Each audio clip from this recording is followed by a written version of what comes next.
You ever have one of those moments where a $5 problem somehow sets off a chain reaction that ends with thousands of dollars down the drain, a community in chaos, and you at the dead center of a suburban civil war you never asked for?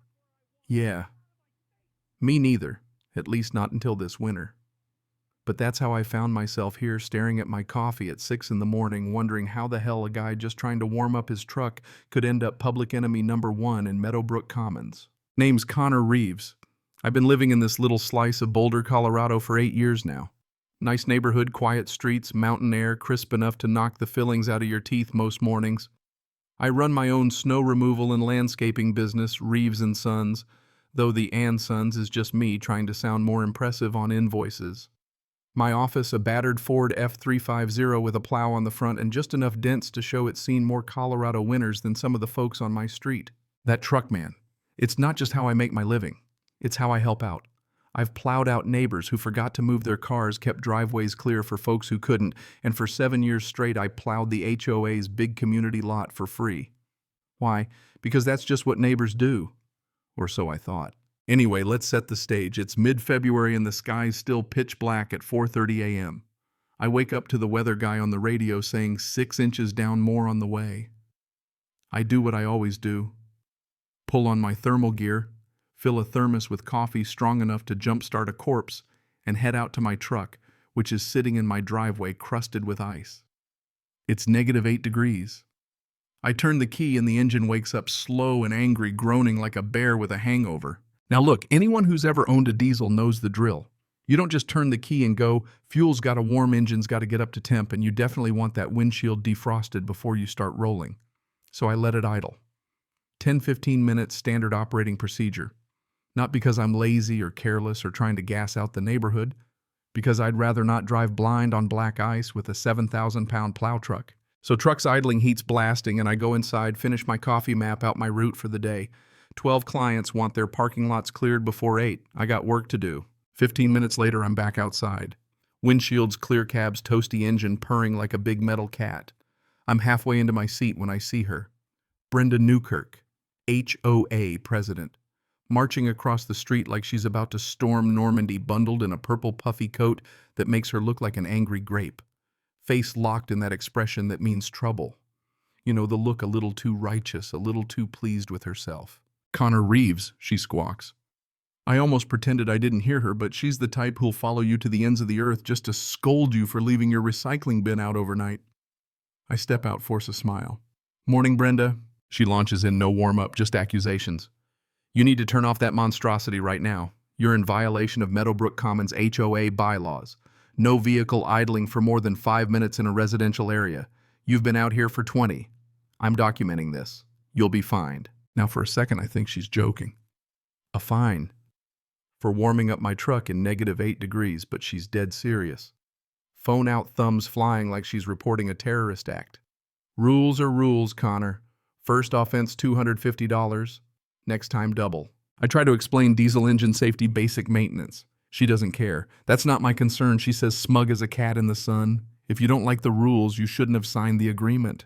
That's when it hits me she's been watching me. Timing me. Apparently, I'm the only one on her radar. The rest of the neighborhood either invisible or just lucky. I get in my truck, slam the door a little harder than necessary, check my phone.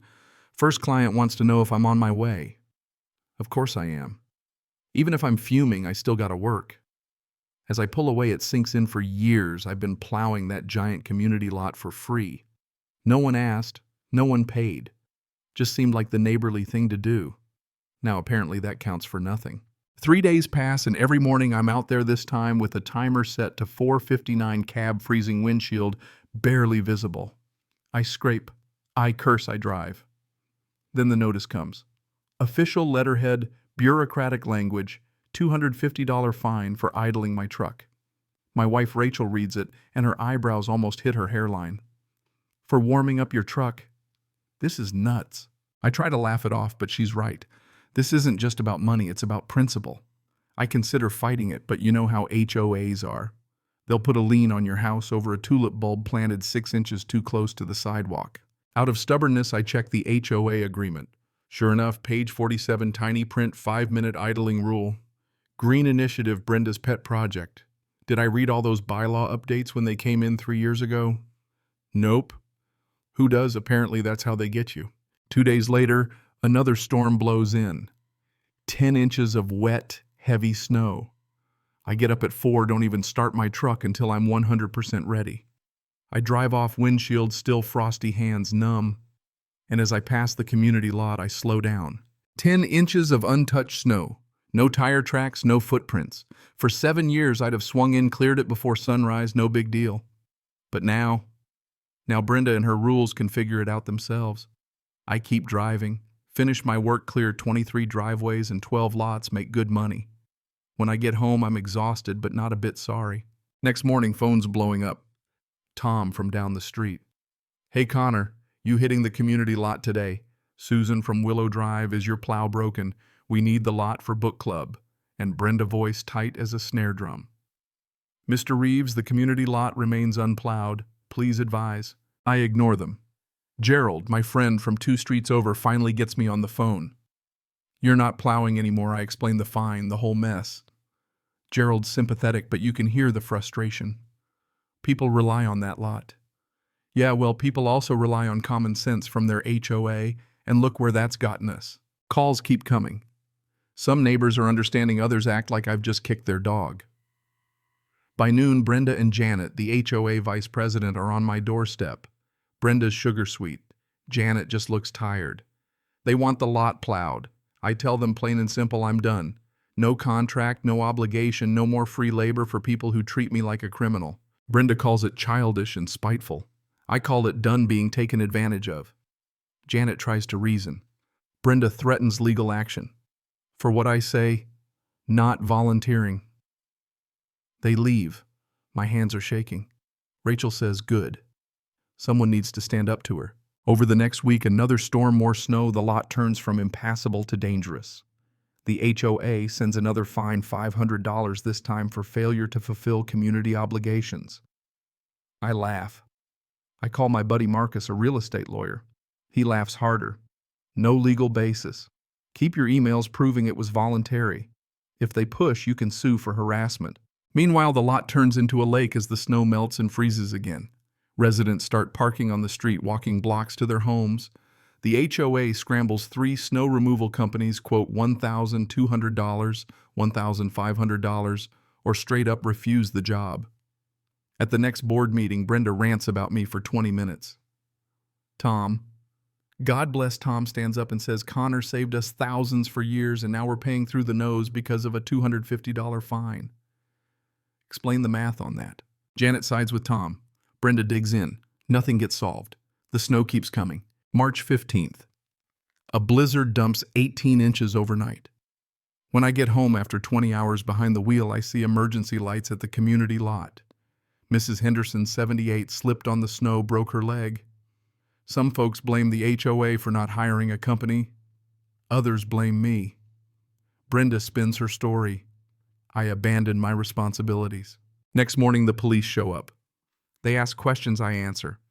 I have no contract, only goodwill and a stack of emails to prove it. Sergeant says no criminal negligence here, but get it in writing. HOAS can be vindictive. The neighborhood splits. Some folks support me. Others give me the side eye at Safeway. I lose 2 customers who buy Brenda's version. Rachel tells me, you can't set yourself on fire to keep other people warm. She's right, but I still feel lousy. Then comes the kicker. A letter from the HOA's lawyer, pay $1,750 in fines or face a lien. Marcus calls it harassment and drafts a counter threat. If they keep this up, we sue. HOA doubles down. Civil suit. They want $15,000 for negligent failure to maintain. I meet Marcus. He says we'll fight and probably win, but it'll cost time, money, and sleep. Here's where the twist drops in, right in the heart of all this chaos. During discovery, Marcus gets hold of HOA board minutes. Smoking gun after smoking gun. Brenda, in her own words, says, Mr. Reeves's free services save the HOA $8,000 annually. We should keep him doing this as long as possible. Later, she flat out admits the idling rule's real target is people like me. People with commercial vehicles she doesn't want in her perfect neighborhood. But the real game changer, Janet, the vice president, resigns in protest after Brenda votes to sue me. In her resignation letter, she calls the whole thing legally dubious and morally wrong. Marcus calls her, she's willing to testify for me. With all that, we file a motion to dismiss countersue for harassment. HOA's attorney knows they're in trouble. They offer to drop everything if I do the same. Marcus says nope. I counter, drop all fines, apologize, and pay $20,000 half to Mrs. Henderson for her medical bills. They balk. Eventually, we settle for an apology letter, $10,000 for Mrs. Henderson, and all fines rescinded. I don't take a dime. That letter of apology might be the most satisfying piece of mail I've ever opened. 2 weeks later, Tom calls, barely able to talk for laughing. Brenda's getting the boot. Special HOA meeting tonight. Rachel says you have to go, the clubhouse is packed. Brenda tries to defend herself. Tom and 28 neighbors read out her petty reign of terror: lawn fines, Christmas decoration fines, fence color disputes. She's out 62-11. Frank Peterson, the new president, thanks me for my service, asks if I'll plow for them again. I decline. Get a contract. Get clarity. Don't rely on volunteers you don't respect. The whole room claps. It's not quite vindication, but it's damn close. Summer's quiet. Brenda sells her house, moves away. Next winter, the HOA contracts a company $900 a plow. Folks grumble about the good old days when Connor did it for free. I just smile. Here's what all this taught me, and maybe it'll land with you too. People will take and take as long as you let them. The moment you stand up for yourself, they call you the villain. But you can't pour from an empty cup, and you sure as hell shouldn't feel bad for drawing a line in the snow. Even when it costs you, even when the neighborhood turns its back, you gotta respect yourself first. A year later, on a cold January morning, I wake up early, start my truck, let it idle for a solid 20 minutes while I enjoy my coffee inside. Windshield clear cab, warm engine happy. I head out to do the work that actually pays my bills. No HOA headaches, no Brenda lurking with a stopwatch, just honest work for honest pay. Sometimes the best revenge isn't revenge at all. It's living your life on your own terms, doing good for people who appreciate it, and letting go of situations and people that don't. Took me a messy, exhausting fight to learn that, but I wouldn't trade the lesson for anything. And you know what? Justice got served that day at the clubhouse, but the real question is, where do we draw the line? When does a community's need for order become petty tyranny? And when does standing up for yourself cross into hurting others? I'm curious. Have you ever had to draw a hard line, risk your reputation or comfort to stand your ground? Drop your story or thoughts down below, because I think this kind of thing happens more than people admit. And maybe the real lesson is how we respond together. Cảm ơn các bạn đã xem video.